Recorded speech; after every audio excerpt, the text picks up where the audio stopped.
Everyone, my name is Vincent. I'm the one primarily in charge of the sidechain development over at Marathon. So primarily in regards to developing sidechains that kind of, complement Bitcoin and essentially its whole network, the main thing we wanted to do was actually make sure to go ahead and make sure that the first network that we actually went ahead and focused on, our sidechain, would actually allow us to go ahead and further the use cases and actual instances that we can actually go ahead and deploy with partners. So the first obvious resource for that would have been some type of EVM-based chain. When it comes to Ethereum, they have spent tons and tons of technical resources in terms of advancing it, and it really has gone to show just the advancements that have gone with the technology. So I had a demo in regards to, I have a demo in regards to Alys, the EVM-based chain. The thing is, though, is that given that's EVM-based chain, it does that job exactly the way it is. It's an EVM-based chain, so literally it's just a smart contract. And I'll go ahead and show you that now. First.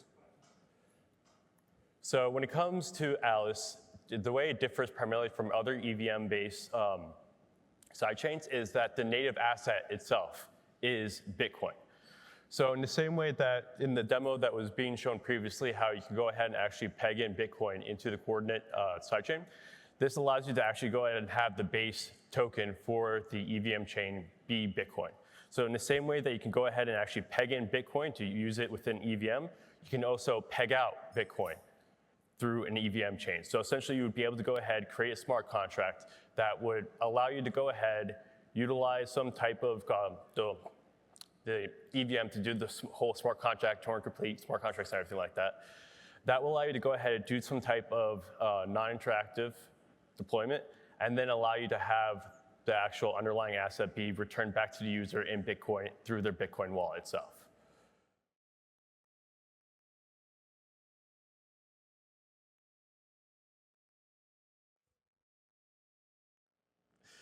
So over here, I just went ahead, ran a script that actually goes ahead and does a peg-in.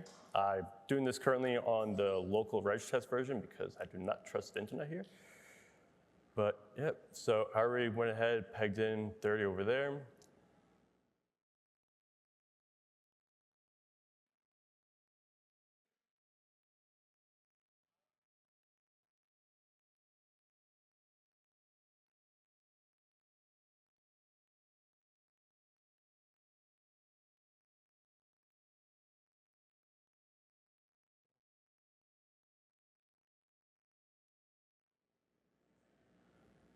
So I mean, that's pretty much it in regards to the demo. As I said before previously, it is an EVM-based chain. So for the most part, the main goal was to have as little differences as much as possible when it comes to Ethereum, to allow for companies and people that want to go ahead and develop on it to basically come in over to the Bitcoin ecosystem with as little friction as possible if they were originally from the EVM ecosystem.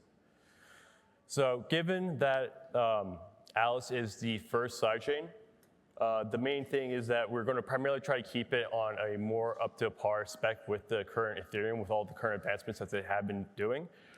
We're going to continue looking into other additional sidechains depending on the exact use cases and whether or not it would actually be viable to implement. But yeah, besides that, anyone have any questions?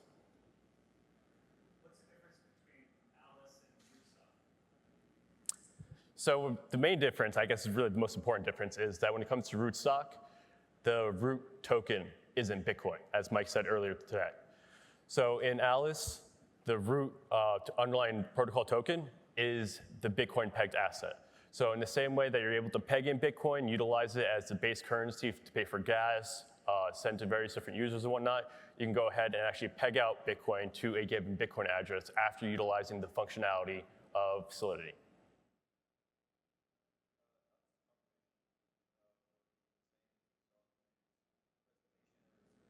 I'm sorry, how does this work? Transaction confirmation. Oh, yeah, so it's pretty much, so he was asking how does the consensus for the transaction work? Is it the same way as previously mentioned in Coordinate? Okay, so when it comes to Coordinate, there's multiple different types of transactions. You have the pre-confirmed transactions in addition to the standard transactions. So given that the EVM chain isn't UTXO, it's account-based, we don't have to worry about so much in regards to, well, I guess really the second type of transactions. When it comes to the instant confirm transactions, we don't currently have that implemented on the Alys end yet. So it's just primarily just EVM based. We are looking to implement that since that is going to be at a higher level of the actual overall protocol itself. It's going to be at the federation level, which kind of is like the main hub kind of to speak of. But yeah, that's definitely something we want to go ahead and take a look into. But as of right now, for the smart contract based transactions, that all happens purely FIFO, no, sorry, not FIFO.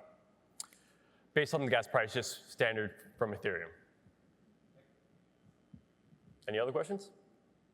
What's the block time and what could the potential transactions per second be, or minute, or whatever? Yeah, sure. So currently we're still kind of experimenting with the current block time to see what we're able to actually go ahead and reliably produce within certain stress tests and whatnot. Currently we're targeting around anywhere from a 4 to 10 second block time. So really that depends on exactly what we're going to use for the signing methodology for our federation members. So ideally, we're aiming for something closer to around like 3 to 4 seconds. I'm sorry, what's the second part of your question? When it comes to transactions per minute, I haven't really purely stress tested it to that extent. I mean, I definitely have. I haven't seen any issues when it comes to like a standard Geth instance, because essentially just all operates off the execution client. And that is something we specifically try to not mess with as much as possible, because all of our stuff deals with the consensus client and the higher levels of the protocol itself. When it comes to the execution client, that is true, tried and tested. So we want to try to leave that as little as possible. What's some of the infrastructure or apps that have been built in the EVM ecosystem that you think would port over really well to a Bitcoin asset EVM sidechain such as Alys? Yeah, sure. So when it comes to, I guess, one of the things that we've seen the most interest in regard to is Oracle solutions. So a lot of people want to go ahead and actually have a way to go ahead and bring some type of data. So like there's a lot of questions in regards to implementing Chainlink-based protocols, well, Chainlink-based nodes, whatnot, to bring in the smart contract, sorry, not smart contract, the real-world data onto the actual ecosystem to allow them to actually go ahead and have triggers that get caused on the Bitcoin network.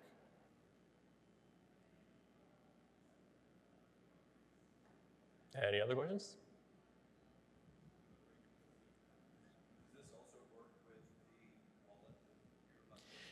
Yes, I just don't have a version of it.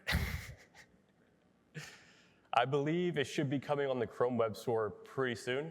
I think it's just currently in the pending status. We have the Chrome and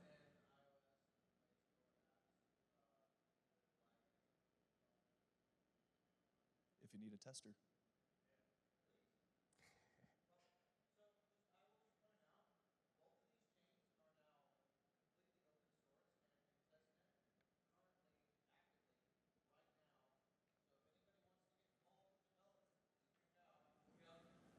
Yeah, by all means, please try to break it.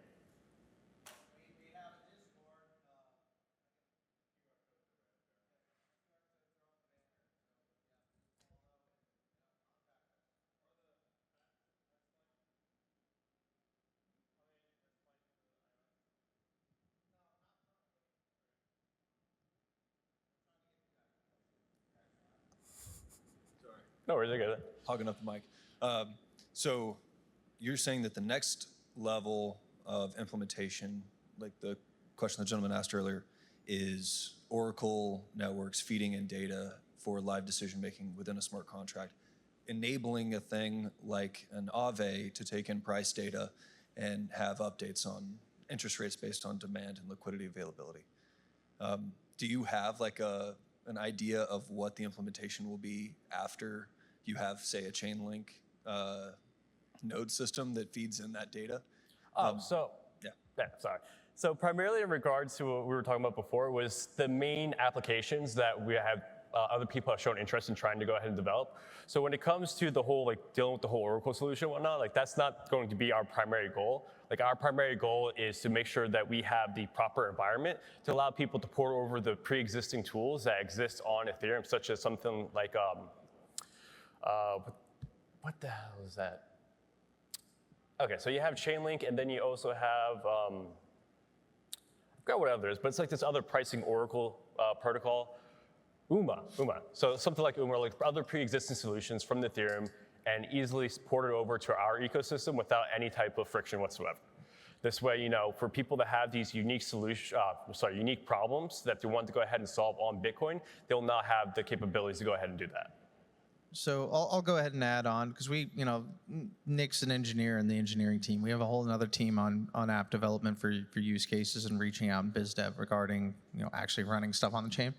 So most of what they've run into is their biggest use case right now is RWA assets on, because quite frankly, that's something I think that needs to come to the Bitcoin ecosystem. And it's something that's very easy to implement on a full Turing complete smart contract system like the EVM.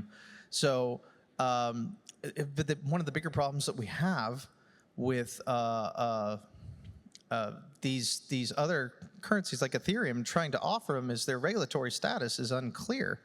And since we have a two-way peg-backed asset to Bitcoin, it's Bitcoin at the end of the day. It has the same properties, and the regulatory law is clear on it. It's Bitcoin at the end of the day. So there is no regulatory issue or hurdle to issuing RWAs on a Bitcoin-based network, like there may be on other ones. So that's one of the biggest use cases. There have been others too, like loyalty apps, incentives, and what was the other, like cross-border payments, yeah. So these are all the ones that we've seen interest in. It's just a matter of finding the right fits for, it's an open network, so anybody who wants to develop anything is free. That's the whole point. But these are the use cases we're honing in on. Yeah, no, sorry about that. All about the app development team. Yeah, he's not the ecosystem integration guy. He's back end. Yeah, sorry.